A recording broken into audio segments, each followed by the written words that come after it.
previewing tomorrow's provincial deficit budget. Talking high gas prices at Canada's Farm Show. And a look inside the new water treatment facility at Buffalo Pound. Live from our studios in Regina, this is CTV News. Good evening. Tomorrow is a big day at the Saskatchewan Legislative Building as the government brings forward its new provincial budget. The province says it's built to protect Saskatchewan residents during a period of global economic uncertainty with a focus on cost of living and health care. Wayne Mantika breaks down what we know about a budget that will add to Saskatchewan's deficit. Mr. Jim Reiter will forego the long-standing tradition of wearing new shoes on Budget Day. Instead, he will shine up the pair that he wore last year and apply some shoe protector. It's in keeping with the theme of the new provincial budget. You're going to see measures that the government's taking to help Saskatchewan citizens through geopolitical stresses around the world. The budget will focus on two key areas. But the two kind of ones that everybody keeps coming back to, it's affordability issues and it's healthcare issues. So you're going to see that being the focus of the speech. Previously, the Premier predicted a deficit budget and now says it's to protect services. This budget is very much an effort to protect Saskatchewan services. We've talked about healthcare services with our Patients First plan and, delivering and focusing on delivering the right care in the right place at the right time. The biggest budget variable could be oil revenue. The recent spike at the pumps will mean more money for the province, which the NDP feel should be returned to motorists. We're calling for a break when it comes to the PST applied to fuel in the province. This is something that the government can do to show people that they understand how hard they're struggling. The finance minister says he took the best advice possible in preparing his budget and believes the government is making the best call that it can. Wayne Mantika, CTV News, Regina. The Canadian Medical Association is applying for intervenor status when Saskatchewan's Parents' Bill of Rights, also known as the Pronoun Law, goes before the Supreme Court. The law prevents children under the age of 16 from changing their names or pronouns at school without parental permission. The CMA says the decision will have far-reaching impacts for future health care and rights-based advocacy, due in part to the provincial government's enacting the notwithstanding clause to protect the law from legal challenges. 4 other provincial governments and the federal government are already interveners in the case, with other applications from 8 other groups. The Saskatoon Public School Division says it's taking stronger safety precautions following the incident at Evan Hardy when a student lit a fellow classmate on fire. Laura Woodward has more on the changes that are being implemented. This is an anonymous reporting tool students can use to flag concerns like bullying, vandalism, self-harm, and gang activity. It's one of the ways the Saskatoon Public School Division is ramping up its safety protocols following the 2024 attack, where a teen girl poured gasoline on her classmate and set her on fire. Court heard she became obsessed with the victim and her best friend, contacting them through multiple phone numbers and social media accounts. The victim's family and the parents of her best friend, who cannot be identified under a publication ban, say they raised concerns with the school and police before the attack. The need for change is urgent. Until this government and the school division divide proper attention and resources to understanding the frequency and magnitude of the violence in our schools, events like this will continue. In the aftermath of the arson attack, Saskatoon Public Schools commissioned an independent review. It found gaps in threat assessment, discipline, and communication. In response, the division says it strengthened safety planning with clearer discipline expectations, more consistent documentation, and improved information sharing. Principals and vice principals have received additional training to better assess violent risks. And a new team has been created to support staff after traumatic incidents. At Evan Hardy, more counseling supports have been added for staff and students, and communication with families has increased. The province says it's working with school boards and the Saskatchewan Teachers Federation to help address violence in classrooms. The Saskatoon Police Service says officers are present in 104 schools across the city. Laura Woodward, CTV News, Saskatoon. Well, the operation costs for farmers continue to increase, and now the war in the Middle East has caused a spike in gas prices. It's one of the main talking points for producers today at the Real District on opening day of Canada's Farm Show. Damien Smith has the details. Rising fuel prices are on people's minds on the opening day of Canada's Farm Show. And for AFAB Industries, they travel to British Columbia, Alberta, and Manitoba to construct post-frame buildings. This summer, we'd like to just hit some hot spots and spend a couple weeks in each area. So we plan on spending a tremendous amount of time on the road this year. For Bushel Plus, they're selling products to help producers save on gas. Our whole method is to help the farmer optimize his machine. We're trying to optimize their combine. One of the ways we do that is by putting the MAD concaves in there. What the MADs do is they help the farmer using less horsepower in his machine, which is going to then have less fuel consumption. The NDP would like the province to remove the 15% fuel tax. This is something that the government can do to show people that they understand how hard they're struggling, and can show people that they're willing to give them a break. While Premier Scott Moe wouldn't commit to cutting the tax, he did hint that other affordability measures are coming in Wednesday's budget. Governments of all levels are, doing all they can do to ensure that whether it's Regina or whether it's any community in Saskatchewan remains the most affordable community in the nation to live. For Hawkins, he's not sold on cutting the fuel tax either. If there was a reduction like that, it would affect our business tremendously. If it was a temporary measure, but in long term, I think, our roads and infrastructure is falling apart in some areas as it is. I think temporarily it would be a good thing, but perhaps not long term. Canada's Farm Show runs until Thursday with over 300 exhibits on the trade show floor. Damien Smith, CTV News, Regina. A Saskatoon man has been charged with child exploitation offenses following an investigation that began late last year. Police say in December, Waskesiu RCMP started looking into a man believed to have child sexual abuse and exploitation material. The Saskatchewan ICE unit was called in to help investigate with an electronic device seized. As a result, 30-year-old Daylong John Bird was charged on Friday with possessing and accessing child sexual abuse and exploitation material. He was released on conditions and is expected to be back in court next month. Saskatchewan's police watchdog has released its investigation report into an incident on Kwakatu's First Nation where a teenager was seriously injured after being hit by a police vehicle. It happened the night of April 8, 2025, when Punashai RCMP were called to what was reported as a shootout at a home on a First Nation. 2 police vehicles responded, the first one flagged down by the teen waving his arms in a ditch. The person stepped onto the road to talk to the first officer, who asked if he was hurt, as the second vehicle approached at high speed, unable to stop in time, hitting the teenager when they swerved to avoid the first vehicle. CERT says the speed was warranted in the context of the call they were responding to, while dust and emergency lights obscured brake lights for the first vehicle. CERT added as a result, no charges will be laid.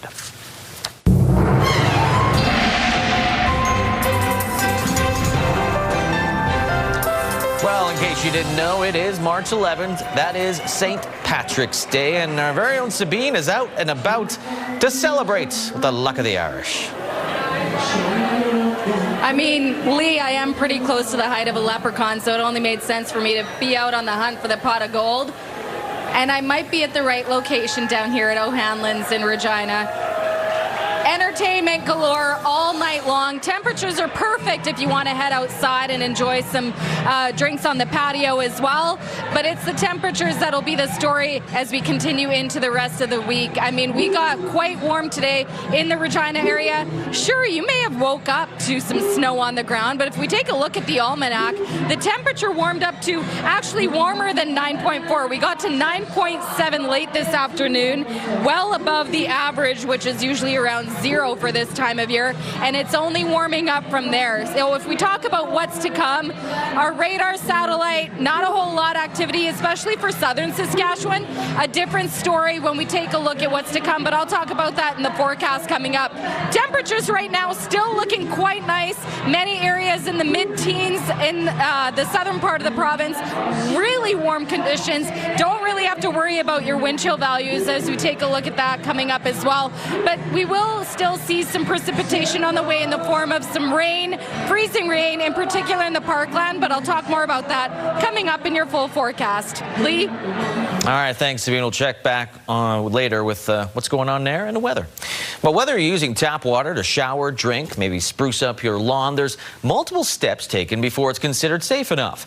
Sierra D'Souza Butts tells us more on the process at the Buffalo Pound Water Treatment Plant's new facility, providing clean water to more than 300,000 people in southern Saskatchewan.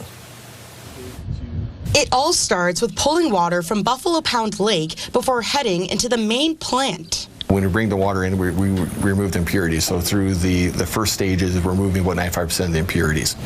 So that is what we call primary. That's one of the multiple steps taken at the Buffalo Pound Water Treatment Plant located between Moose Jaw and Regina. With the plant's new facility reaching the end of its construction, it has included a few additional filtration measures compared to the previous one. The new plant features a dissolved air flotation process, allowing impurities from lake water, known as sludge, to rise to the top, making them easier to remove. What that does is we add billions and billions of little micro bubbles, and they basically attach to all the impurities we want to get rid of in the water treatment process. Everything raises up to the top, and then we will remove that sludge material off the top.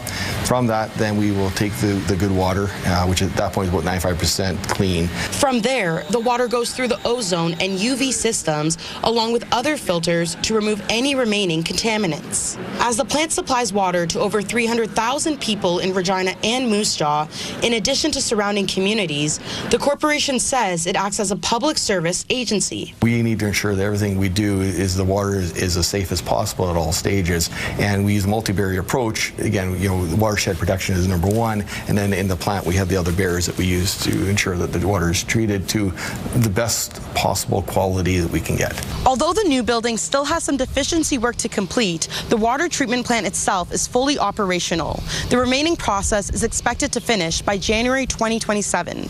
Sierra D'Souza Butts, CTV News, Buffalo Pound. A third Saskatchewan overpass has now been hit this month by a semi carrying an overheight load.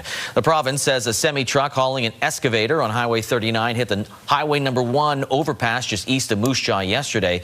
No injuries or significant damage to the overpass have been reported, and Ministry of Highways officials are determining what kind of repairs might be needed. Now, it follows two similar incidents that happened up in Saskatoon. This last one was on the intersection or the bridge at Highway 1 and Highway 39. We will take a look at the permit that was issued. We'll take a look at and do an investigation into what happened. And I haven't heard from staff exactly where that is yet. RCMP are putting out a call to find a missing statue of a pelican. Estevan RCMP say the statue, typically roosting on a Woodlawn Regional Park sign leading to Boundary Dam, stolen just over a month ago. Police say the statue is a community landmark and was made locally. They're calling on the community to flock together in the search. Well, by the end of June, Saskatchewan may be the birthplace of a world champion. An auctioneer originally from this province is taking his skills to the World Auctioneer Championships. Regina Declout has more.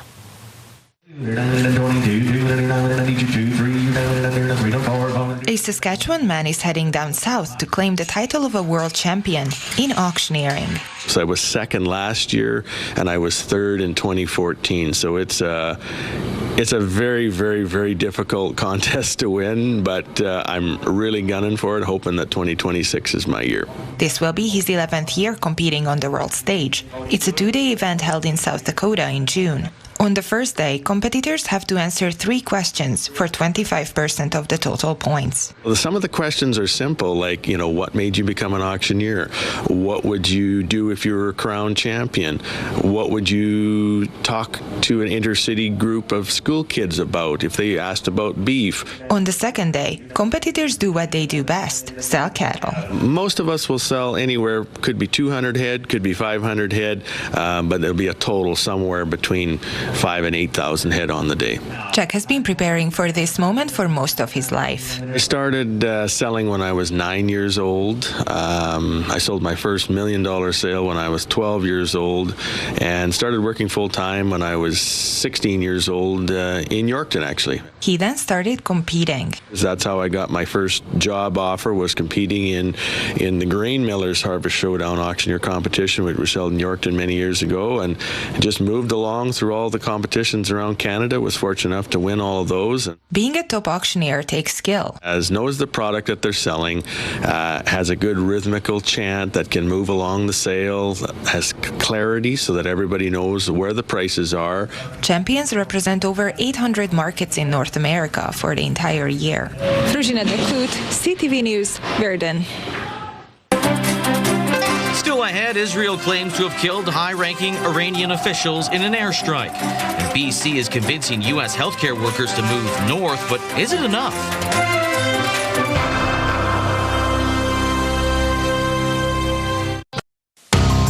Tonight, a W5 exclusive investigation. It knocks the breath out of you. Their teenage daughter faces life in prison. This is just the tip of the iceberg. We reveal the shocking number of young Canadians behind bars in Hong Kong and expose the Canadian recruiters who lured them there. They're preying on people's innocence and trust. W5 investigates tonight on CTV National News and ctvnews.ca.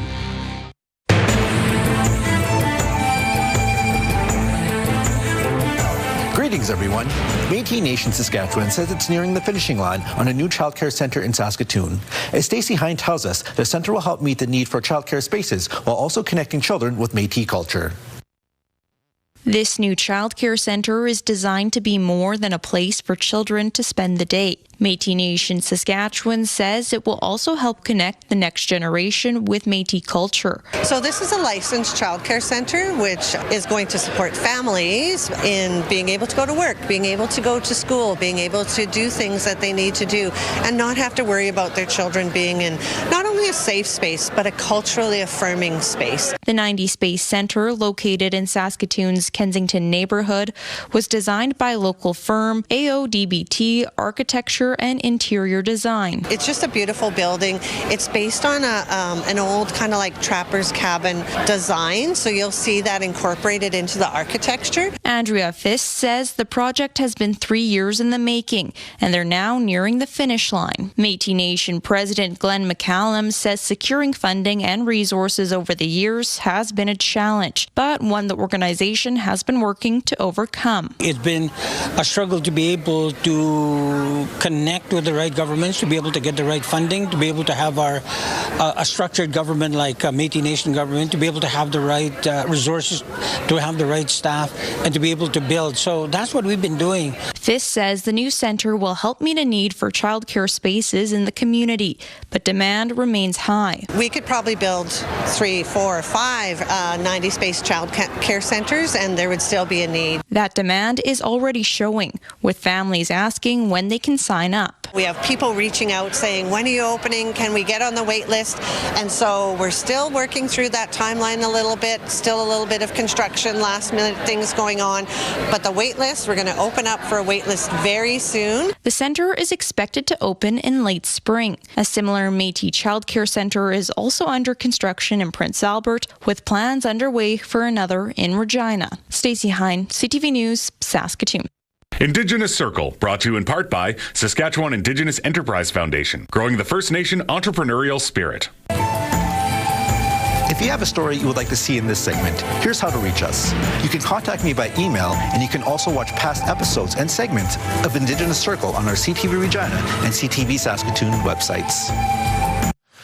U.S. Embassy in Baghdad was hit by rocket and drone attacks again today after a series of strikes hit the same area earlier in the day. Now, Iran continues to attack neighboring countries housing U.S. installations, and Israel announced airstrikes overnight killed more high-ranking Iranian officials.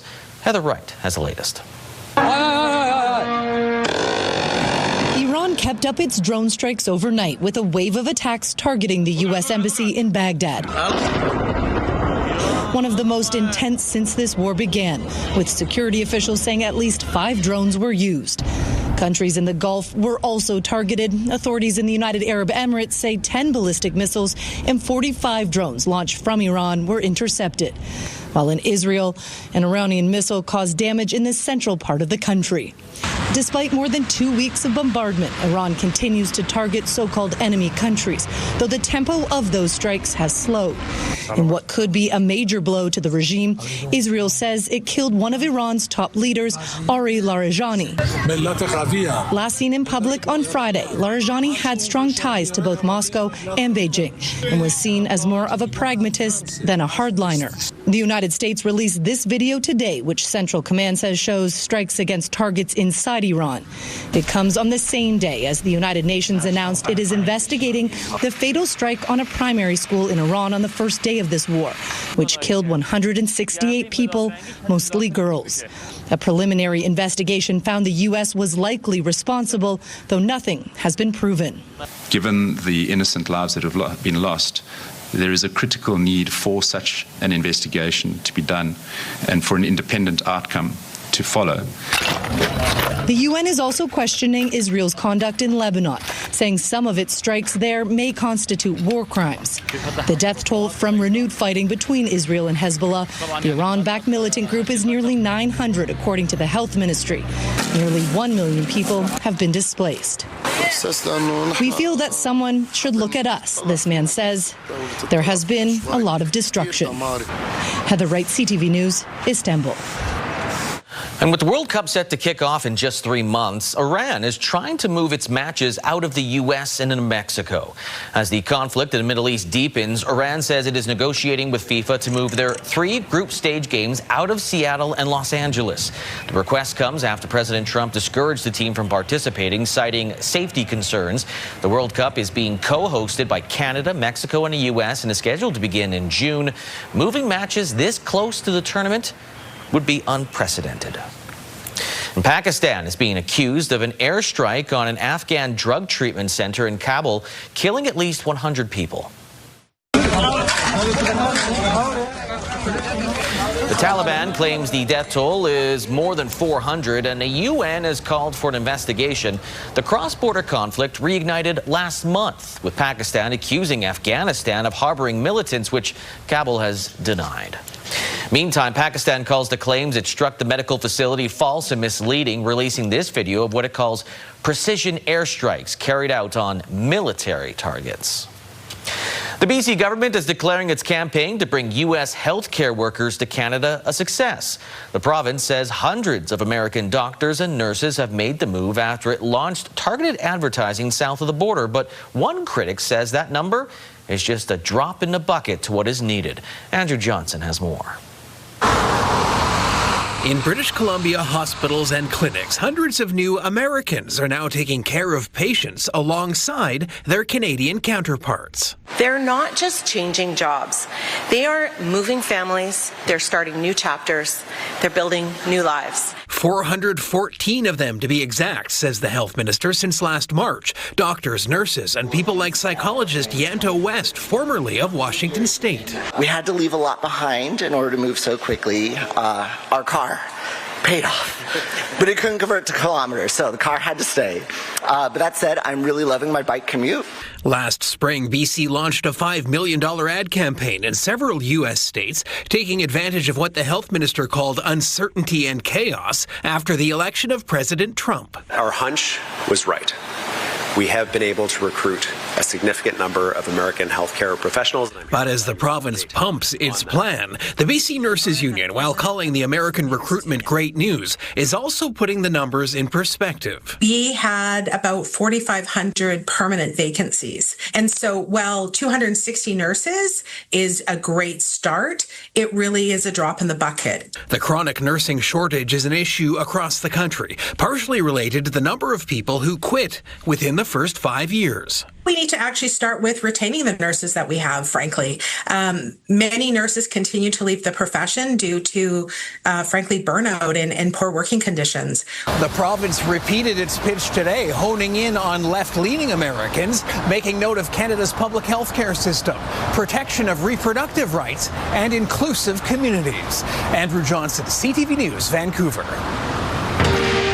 Coming up, checking in on a St. Patrick's Day celebration on Canada's East Coast.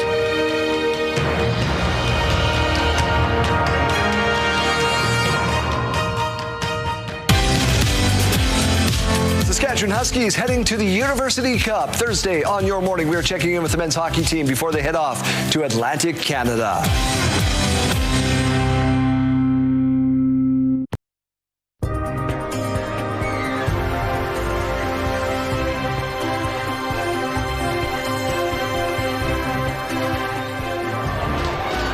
Welcome back. I'm still down here at O'Hanlon's Pub in Regina. The Living Skies dance group is entertaining the crowd. It's been nothing short of an amazing St. Patrick's Day, I'm sure, for many folks. And I don't think it hurts that the temperatures have been beautiful across Saskatchewan, in particular southern Saskatchewan. If we take a look outside through our sky cam, in the Regina area, we warmed up to about 10 degrees late this afternoon, currently sitting at 9 degrees. No wind chill to worry about. And the wind hasn't been so bad either, and that's expected to continue as we head into tomorrow. Now, we will continue to see a mix of sun and cloud for most of southern Saskatchewan, and similar to what we saw today, as you see on the radar satellite, we did have a little precipitation coming through, and we will see a little more heading into the overnight tonight and into tomorrow. Now, most of it is expected to stay in central Saskatchewan, clipping through parts of the parkland where we will see mixed precipitation. Very, very slight chance we could see some scattered precipitation in the form of rain coming through the Regina area late tomorrow afternoon. But as of right now, it's looking like we'll mostly be dealing with mostly cloudy conditions and temperatures warmer than what we saw today. And that's going to be a theme that continues at least until we get into about Friday. And you'll see that in your 7-day forecast. And there is still, it's like the tail end of the winter season. So there is still a chance we'll see some more snow, possibly a mix of rain and snow going through parts of the province. But for southern Saskatchewan anyway, just expect mostly cloudy conditions, if anything, but the sunshine is expected to continue. And this is what we're looking at for rainfall totals. Really, as you saw before it cut off, that we're not really going to see much in terms of rainfall totals for southern Saskatchewan. Yorkton could see up to about 5 millimeters, and Saskatoon could see a couple millimeters. But again, it's the temperatures that's going to continue to be the talk of the town as we take a look at what's to come tomorrow. Still below zero for northern Saskatchewan, but warming up for Lloydminster at 3 degrees. Saskatoon, 3 degrees and expecting rain, 2 degrees in Yorkton, and it is because of that system that's coming through that we will still see mixed precipitation coming through parts of central Saskatchewan and down into the parkland. 18 degrees tomorrow for Maple Creek, 15 for Swift Current, cloudy, and Moose Jaw expecting a high of 12 degrees. And also take a look at those lows. We're still sitting above zero for many overnight temperatures, and that is certainly above seasonal because we're still usually sitting around the -10 mark for the lows. Over in Assiniboine, 14 degrees, cloudy, and 12 for Weyburn, 11 and cloudy for Estevan. And a closer look to Regina tonight, not dropping below zero, 1 degree, winds up to 30 tomorrow, expecting to warm up to 10 degrees, and winds not too bad either, up to about 15 kilometers an hour. And that is just the beginning because, like I said, we're going to see some warmer temperatures ahead of that as well. So 10 degrees, a mix of sun and cloud for Wednesday, mainly sunny, and 15 on Thursday. But take a look at the wind speeds gusting up to 50 kilometers an hour. By Friday, as spring makes its way into Saskatchewan at 8:46 a.m., 14 degrees is the expected high, and then we'll start to see those temperatures come down on Saturday. 8 degrees, 3 on Sunday, mainly sunny. On Monday, mainly sunny, 5 degrees, and by Tuesday, a mix of sun and cloud and 4 degrees. And I do have to say, Lee, perfect weather to be running outdoors, but I do have to give a shout out to O'Hanlon's and some of the staff here. To prepare for St. Patrick's Day, they did a 5-kilometer run inside O'Hanlon's. The perimeter is about half a kilometer, so they did 100 rounds inside O'Hanlon's to complete a 5K run. They're never doing it again, but they did it. They did it to get ready for this day. It's a pretty loud crowd, but full crowd there right now, Sabine? It is packed, and I just have to give a shout out to the bartender upstairs for keeping me fueled on water because it's also very hot inside, Lee. I bet it is. All right, we'll let you go enjoy some of the entertainment, and hopefully nobody takes you as a leprechaun, as you mentioned earlier in the cast. Thanks. Hey, let's stick with St. Patrick's Day, which is March the 17th, if I said that correctly, because I've been told I didn't. I thought I said 17th. It's 17th. Across Canada, people celebrating all that is the Irish. Even bad weather conditions couldn't stop people in Halifax from enjoying St. Patrick's Day, which is kind of well known for celebrating this day. Paul Hollingsworth has more. Before the crack of dawn, in the pouring rain, Shane Langell was waiting patiently to get inside this Irish alehouse. You got to get here early if you want to get in the door. Mission accomplished. When the doors opened, hundreds filed in. It was time for St. Patrick's Day celebrations. Langell says standing in the rain was worth it. Everybody's always so nice, excited, and happy. Draft beer on tap is pouring nonstop. On the count of 1, 2, 3, Sandy Houston arrived first thing this morning, but by midday he stepped outside for some fresh air. Is Houston an Irish name? Are you an Irish person? Scottish. Yeah, not a lot of Irish in me, I don't think. Mostly Scottish and English. In a city steeped in Irish heritage and history, St. Patrick's Day celebrations go back more than 2 centuries. With singing, dancing, wearing costumes, and green clothing. Celebrating culture, that's one of the things I love about Nova Scotia. Even in the pouring rain, for many it's a can't-miss date on the calendar. We're very grateful for that, and to have so many people come out and celebrate with us every year so reliably, even with the weather being as awful as it is, really is a treat. This party started around 6 a.m. with a lot of rain and wind, and we are told this bar will stay open well past midnight, which means for some of these people, they are just getting warmed up. St. Patrick's Day is a full day of celebration. Paul Hollingsworth, CTV News, Halifax. Still ahead, another chance for the Regina Pats tonight to clinch a playoff spot if they can earn a point in Prince Albert.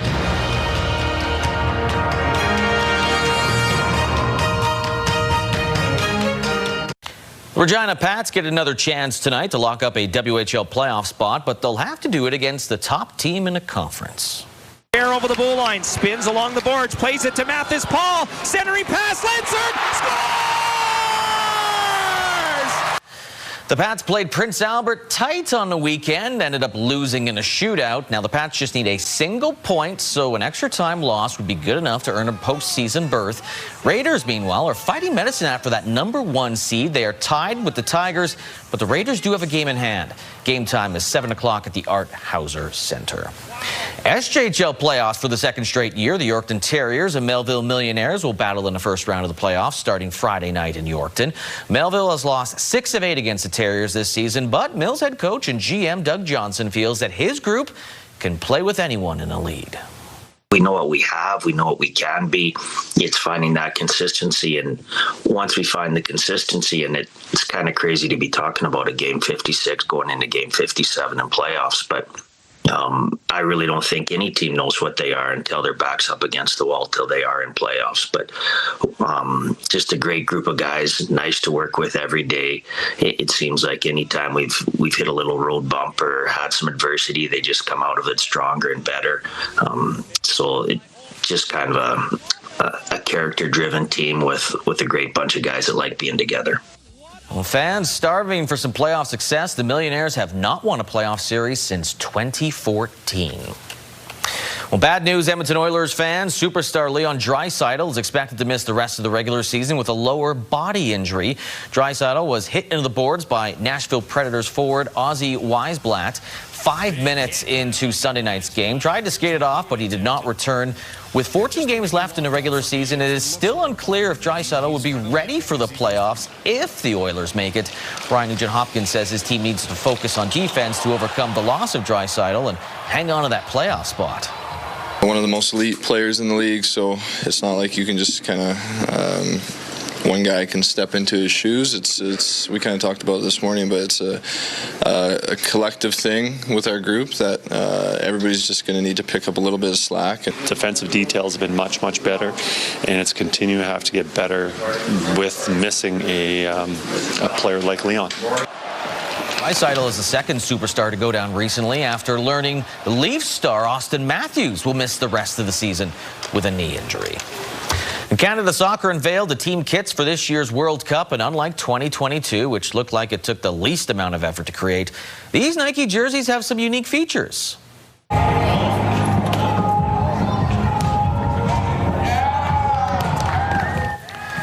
A couple of Team Canada members showed off the home and away kits yesterday. The home uniform features a two-tone red jersey with a maple leaf design, trying to maybe call back the Summit Series jerseys back in the 70s, while the away kit is black with, it's kind of like an ice pattern crack maple leaf. It is really nice. I like this one a lot. Canada will play its first World Cup game on June 12th in Toronto versus the winner of the European Playoff Path A. Still ahead, why numerous paramedics in Saskatoon are leaving the profession.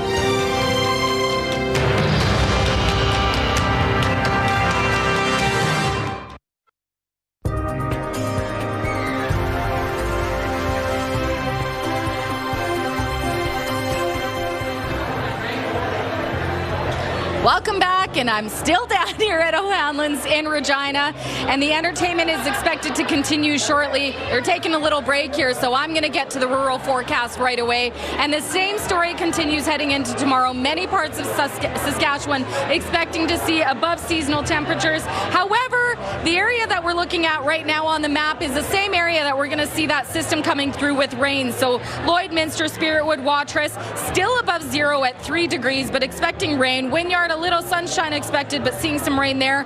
11 degrees for Kindersley, 9 for Outlook. Closer to the southern border, warmer temperatures continue. 18 for Maple Creek tomorrow, 16 for Rockland, East End Cypress, Coronach, cloudy and 17 degrees.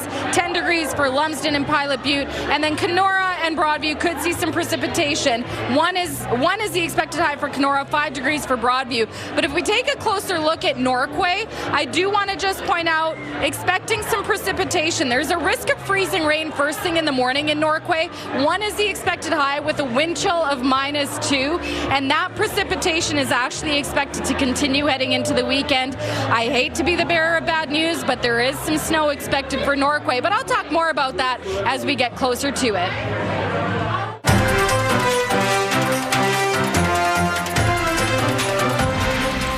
Some paramedics in Saskatoon say the system is at a breaking point, facing burnout, staffing shortages, and long wait times for patients.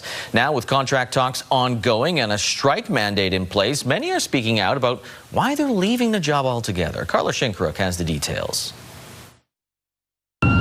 The number of paramedics who have walked away from the profession in Saskatoon in recent years is a substantial one. According to the Saskatoon Paramedic Association, nearly half of the people working as a paramedic in 2021 have since left the industry. Karen Babinski is one of those who left this past May. The job doesn't love you back, and while we're caring for our patients, we're not being cared for by the industry. After 12 years as a paramedic, she left long before she intended. It's not a sustainable career with the current industry model. Paramedics are preparing for more talks with their employer this April. After all members voted in favor of a strike vote, the Saskatoon Paramedic Association calls the situation unacceptable. That strike vote that we held was a pretty, it's damning evidence, of how our members are feeling. The average paramedic lasts about 3 years on the job. People are getting the answer of we have nobody to send, and there are people waiting 6, 7, 8+ hours. And this isn't being, taken seriously. Among their concerns, more recovery time between calls. Right now, they get just 45 minutes even after responding to traumatic emergencies. Workers have been without a contract for 2 years while dealing with staff shortages, rising call volumes, and a lack of mental health supports. Metis Health Services West, which runs paramedic services in Saskatoon, declined an on-camera interview due to ongoing negotiations, but said in a statement, "We remain focused on providing safe, reliable emergency medical services for the region we serve." Even in a strike situation, paramedics would still respond to emergency calls. Babinski, meanwhile, says it's all disheartening. As people that get into this industry because we care so much and we want to be of service to people, we feel personally that we're failing the public. The Paramedic Association hopes upcoming talks will be positive for the sake of employees and public safety. Carla Shinkrook, CTV News, Saskatoon. Well, the brew is now flowing. A great Western Brewery's expansion in downtown Saskatoon. Taps were actually turned on last week at the company's $25 million expansion. The company was started by 16 friends just over 35 years ago, which is how the company's flagship product, Original 16, got its name. And to mark 3.5 decades in business, the company embarked on the expansion. And while barley is a key ingredient in what Great Western makes, they say their community commitment is also an important part of their recipe to success. Speaking of barley, let's talk farm prices. Canola street price is up $5 to $658.53 per ton. The futures price, that's quite the jump after a big drop. It jumped up $26.50 to $729.50 per ton. Amber Durum wheat stays the same, $278.59 per ton. Red Spring wheat down slightly, 29 cents to $269.89 per ton. Feed barley stays the same, $232.01 per ton, while flax is $670.50 per ton. Those prices courtesy of Bunkie. As for the markets, the TSX jumped up 52 points. The Dow Jones also slightly, jumping up by 46 points. The Canadian dollar went down slightly, a little less than 1/10 cent to 73.01 cents US. On the commodity front, gold went down by 80 cents. West Texas Intermediate crude was up $2.44, putting it close to the $96 a barrel count. And Western Canadian Select crude dropped by $4.94. It's sitting at $77.25 a barrel. So gas in Regina has not moved. It's still pretty high. It's currently sitting at $1.62.9 per liter.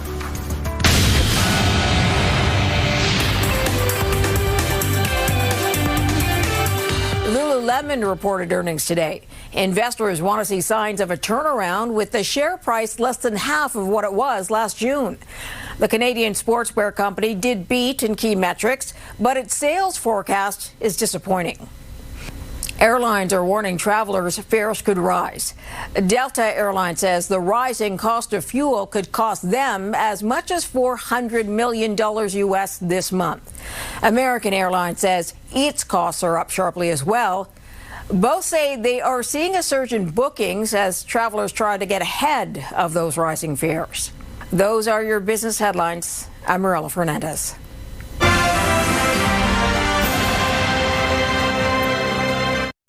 Coming up tonight after the newscast, it's Will Trent, followed by High Potential at 8 o'clock, R.J. Decker at 9 o'clock, and then at 10:30, Tracker. Blaine Lake is one of the finalists in the Kraft Hockeyville contest, earning $50,000 for arena upgrades. The town is competing against other provinces and territories for the chance to host an NHL game in their community and an additional $250,000 to fix up the local rink. Judges will choose the top 2 finalists on March the 21st, and Canadians can vote for the winner between Friday, April 3rd and Saturday, April the 4th. And on April 4th, the Kraft Hockeyville Grand Prize winner will be announced. Well, it was pancake-fueled pandemonium in Regina this morning as IHOP opened its first Saskatchewan location. Morning! Morning, everybody! Good morning indeed. The lineup stretched around the new Applebee's IHOP in East Regina for the 9 a.m. opening, with the first person arriving 6 hours in advance, adding to Regina's usual hype for that new chain coming in. And there was a promotion that promised the first 400 customers would get free pancakes for a year. So you would get once a week, you'd get that done. And just as my air conditioning kicks in, that tells us it's time to leave. I hope you enjoyed the cast, everyone. We'll see if we can have a good cast again tomorrow.